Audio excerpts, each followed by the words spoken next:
Hi everyone, this is Chris. Welcome back to my parlour, and today I have a very special introduction to make for something that I found last weekend, and I want to introduce you because it is spirited.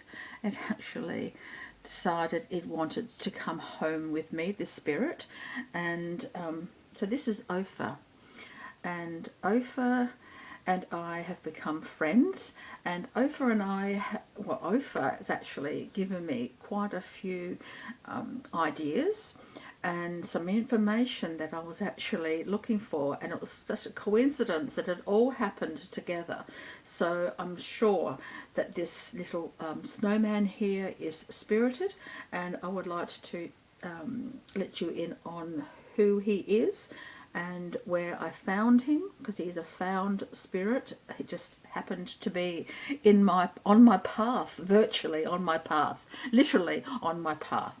So this is Opher, and Opher a Taverner. That's his name, and yes, it is his name. That's his real name. And where did I find him? At a cemetery.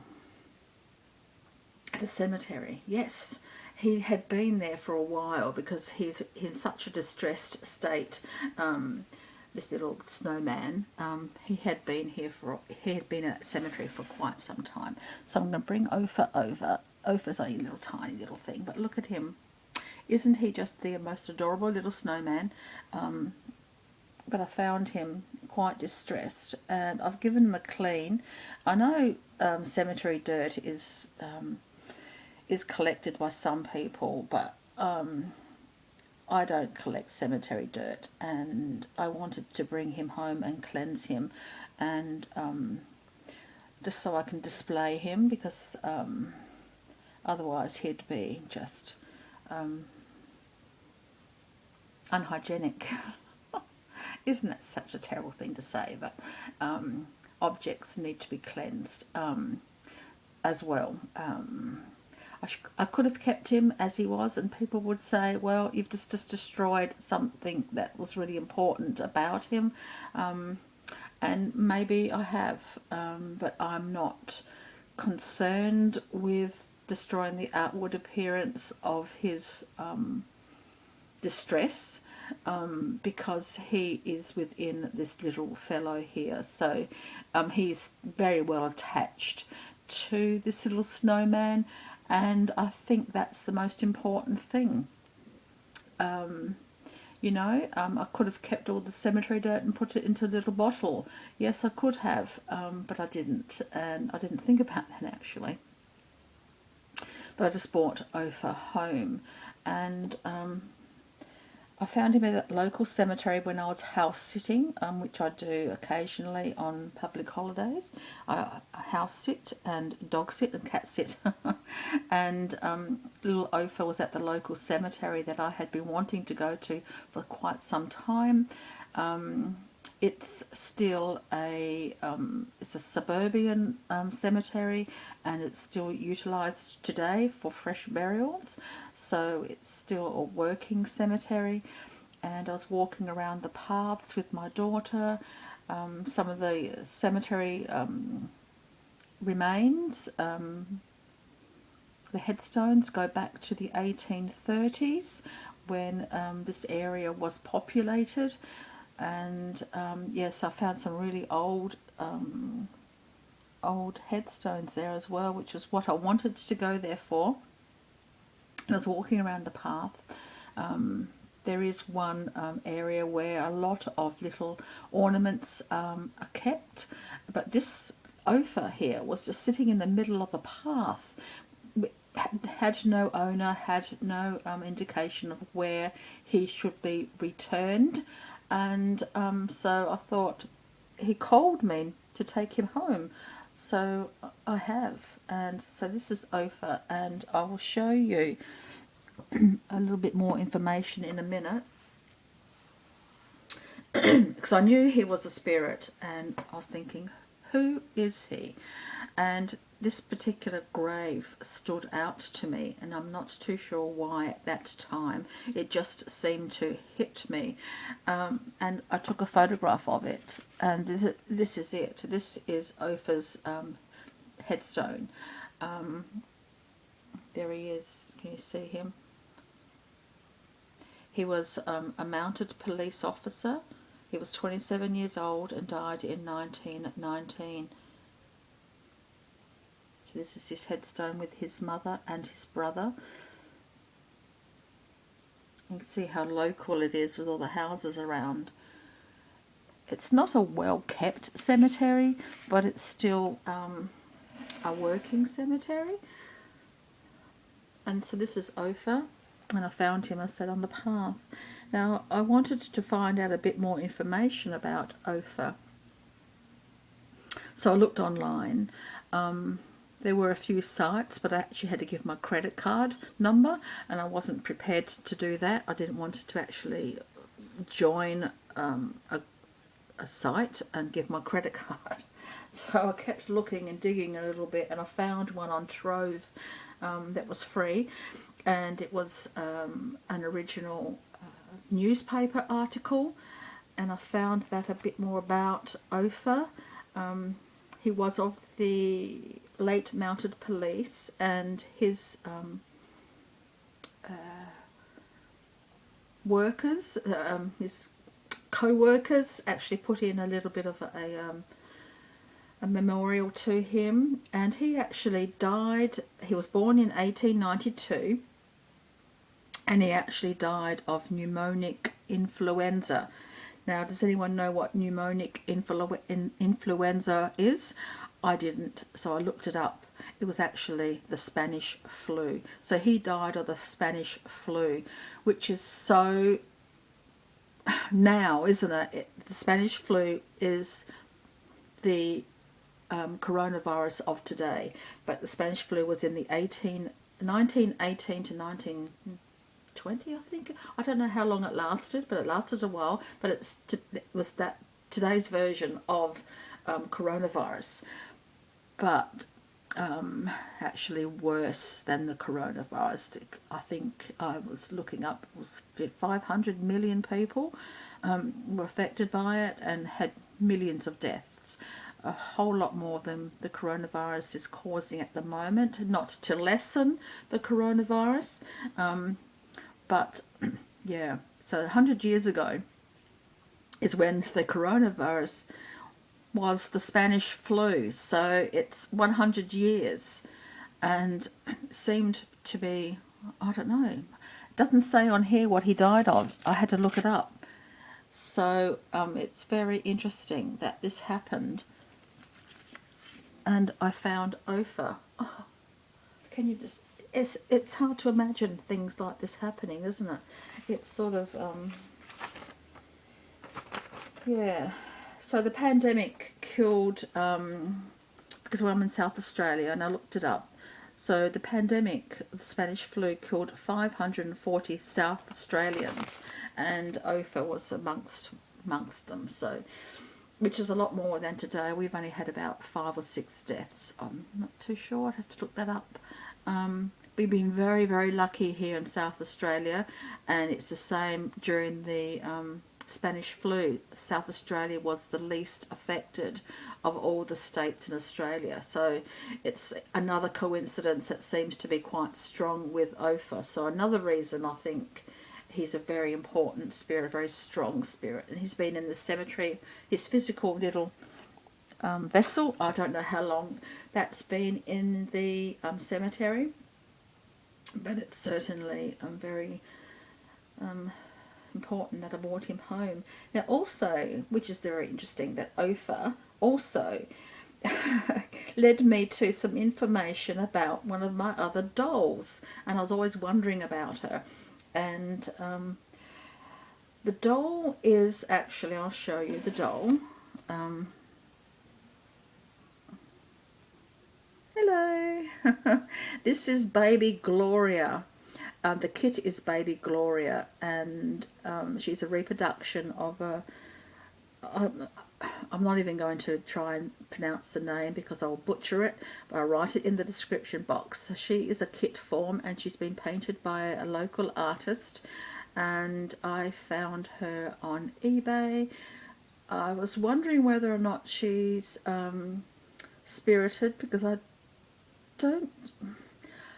have a belief that babies are actually collected at the time of their death, so they don't usually stay around and find a vessel. Children, yes, they do slip through sometimes, but babies don't usually. So this is very interesting whether or not she was actually spirited. So this is Baby Gloria. That's the kit name, and she's hand painted a cloth body with a little you can't see it now. There's a little squeaker inside of her little mama box. I'll take off her little outfit and show you. You can't really see it in here either, but you can see the outline of it, a little mama box in here. She has a little mama box, and so she does go mama. She doesn't do it much more anymore, but she did do that in her past. But actually underneath Opher's announcement of his death announcement, I found another one, and it was Baby Gloria's. Would you believe that? Little Gloria Muriel Bride Oak died on the same day as Opher, 26th of May 1919, the same day as Opher, at the Mariba Babies Hospital, to Mr. and Mrs. R.P. Bride Oak of Hindmarsh. So little baby Gloria died at 6.5 months on the same day as Opher, and only a few suburbs away, in Hindmarsh. She died at the Mariba Babies Hospital, and I looked it up actually, the Mariba Babies Hospital, and that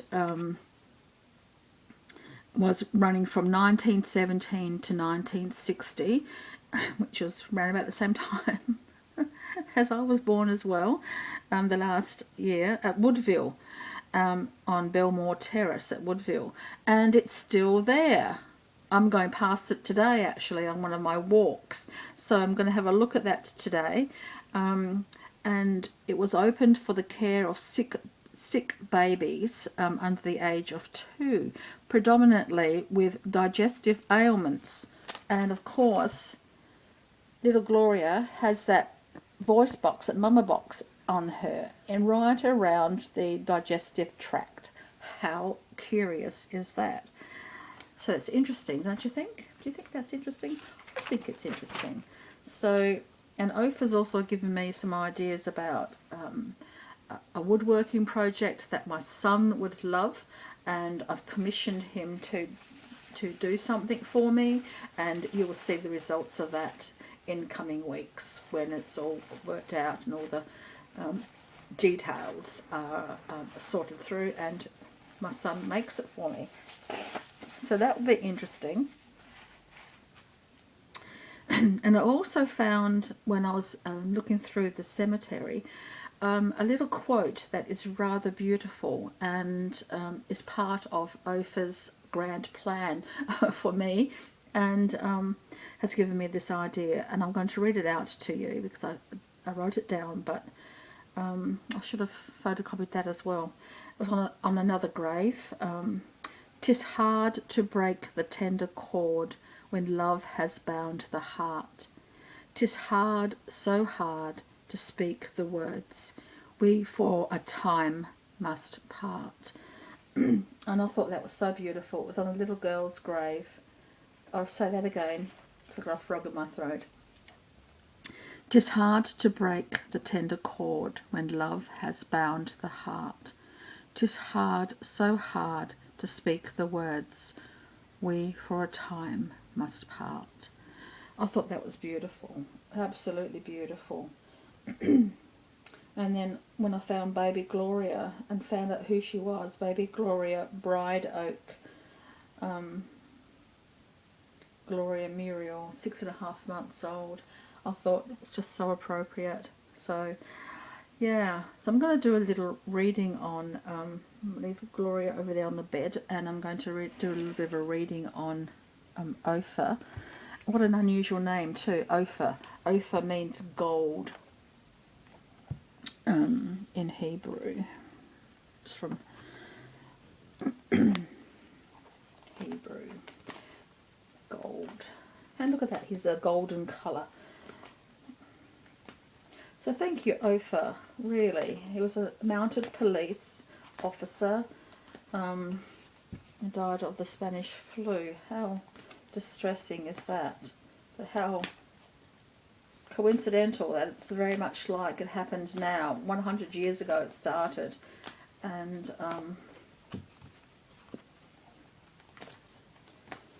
100 years in the making, virtually. My goodness, my goodness, my goodness. These two want to come out. Maybe this one, 3. Which one do I choose? I'm going to have to reshuffle the 3 of them and find out which one belongs to Opher. Opher, which one belongs to you?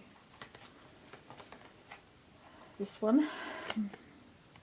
Oh my goodness. Oh my goodness. Look how, oh my goodness. It's like it's opened up a vortex, doesn't it? It looks like a vortex. Oh my goodness. All that purple of the brow and the crown chakra opening up, and it's like a massive vortex is here. So maybe that cemetery is a vortex. And Opher came through for a very specific reason, not just to help me and to be part of my spiritual growing spiritual family, but also because there's something very important going on. Perhaps he's a messenger. Well, the Spanish flu did die out, didn't it? And we recovered. So maybe it's a message that we will recover from the coronavirus. We will survive. We will go on to be healthy again, and there is hope for us all, you know. So that's maybe the message from Opher, that don't give up, that there is a way out, there is a solution, and there is a way to overcome what we are facing right now. So he's a messenger of hope, messenger of faith, messenger of new beginnings.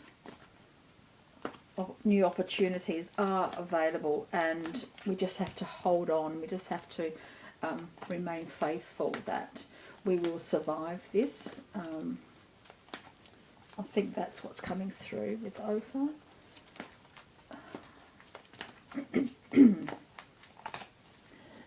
Excuse me, I've got a frog in my throat.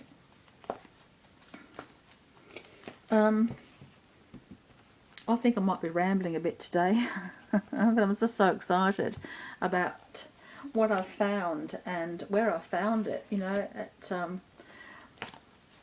where I usually go to house sit.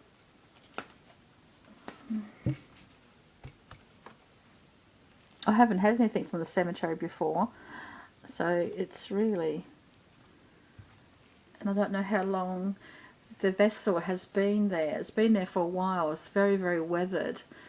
And I fixed him up. I suppose I should have kept the cemetery dirt and put it into a little bottle. I didn't think about that.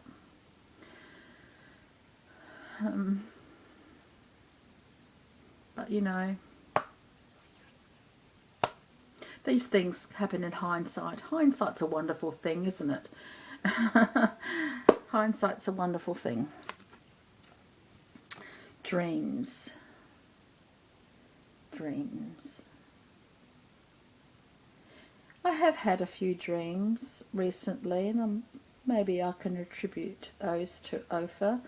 But it's also too about following your dreams. Don't give up on on your dreams just because something's happening around you in the environment that sort of worries you or concerns you.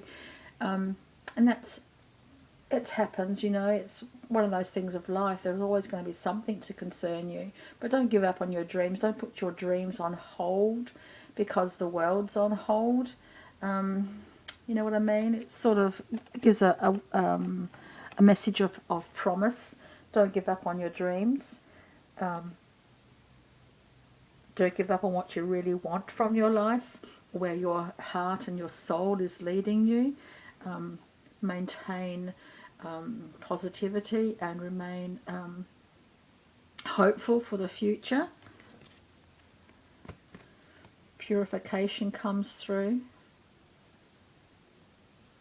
Yeah, that seems to be appropriate, doesn't it? Purification comes through. We will all get through this, and it will purify ourselves and our souls and make us really think about what's important in our lives and what we can let go of, and why are we holding on to things when we don't need to, that are no longer beneficial for us. And Opher's giving you the indication that let go of things that aren't important, but hold on to things that really are. And you can see up here on his gravestone too, the little hand of reaching out and supporting each other and being reminded that we're all in this together. We are not alone. We are all together facing the same thing. Excuse me. A new location comes up. Oh, that would be wonderful for me. I would love a new location at the moment. I'm happy where I am. Don't get me wrong. But I've always had this dream of where I want to be and what I want from my life. And, you know, sometimes I think, well, why isn't it happening? I've had it partially, and I'm thinking to Opher, why isn't it happening the way that I dream about? And I've often had the message that just because I'm dreaming for what I want, it doesn't necessarily mean that I'm going to get it if other people are involved, because it may not meld with their soul purpose, their soul journey. And when you ask for something that involves other people, or you want other people involved in it, does it resonate with them, with their soul? Is it going to benefit them? And I think that comes through a lot. And so I have to be content perhaps with what I have, and I'm happy with what I have. Don't get me wrong, I'm very appreciative of what I have. I'm very grateful for what I have. I have a lot more than a lot of people in this world have, and so I appreciate that. But I can't give up on my dream. And, you know, do you give up on your dream, or do you hold on to it? And Opher is saying hold on to it, because you know, it one day might be where you need to be, and the universe has its own timing. But some of you may be having a new location. Opher's got a new location now. He's got a vessel to live in, and he's not wandering around, which some souls do. And some souls wander around to get lost, and their story is forgotten. But Opher is now remembered, and his brother is remembered, Ernest is remembered, and his mother Margaret is remembered. So the hand of friendship, the hand of support is with us all, and we are all in this together. We are not alone in what we are going through at the moment, and I think that's a very important message. I think that's the most important message overall. And perhaps the vortex, the portals are opening for a lot of us now. There seems to be a lot of spirits inhabiting vessels and coming through into the physical world with us in vessels to pass on messages of hope and of faith. and not to give up. So I think that's a very important message from anyone, really.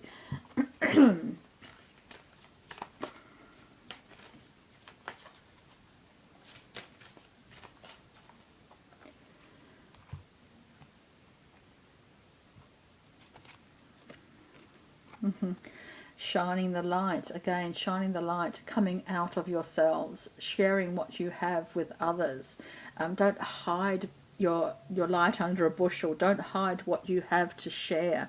If you have something that of importance, no matter the smallest spark, the most charming smile at somebody might make their day. So don't hide yourself, don't hide away, and shine your light so others can follow. Excuse me. I think that's one of the most important thing. And of course you've got the Three of Cups as well. We are not alone. Shine your light so others can see you, can join with you, and make for a better society, so we can see ourselves through this pandemic, just like they did back in the 1900s. We can survive this. A few little charms, and then we'll say goodbye to Opher. He's been so helpful today, but he's used up a lot of energy. His batteries don't work anymore, so he doesn't glow like he would have. The bee. I love the bee. The bee is always wonderful to receive when we're talking about community, when we're talking about the general world and where we belong in it. The bee works as an individual, but works for the benefit of the hive. So we all work as we do for ourselves, but we also work for society. We work for humanity, and whatever we are, what we become, we share with the world. And I think that's a really important message coming through again from Opher. And the crown chakra button, yes, opening up to the universe, opening up to the divine messages that are coming through the portals that are opening up. Very important portals, they really, really are. And hope and love comes through here. Thank you so much, Opher, for your messages today, because you've done such a magnificent job. So thank you, Opher, and I will say goodbye now, and thank you so much for your messages, and to everyone else, many blessings.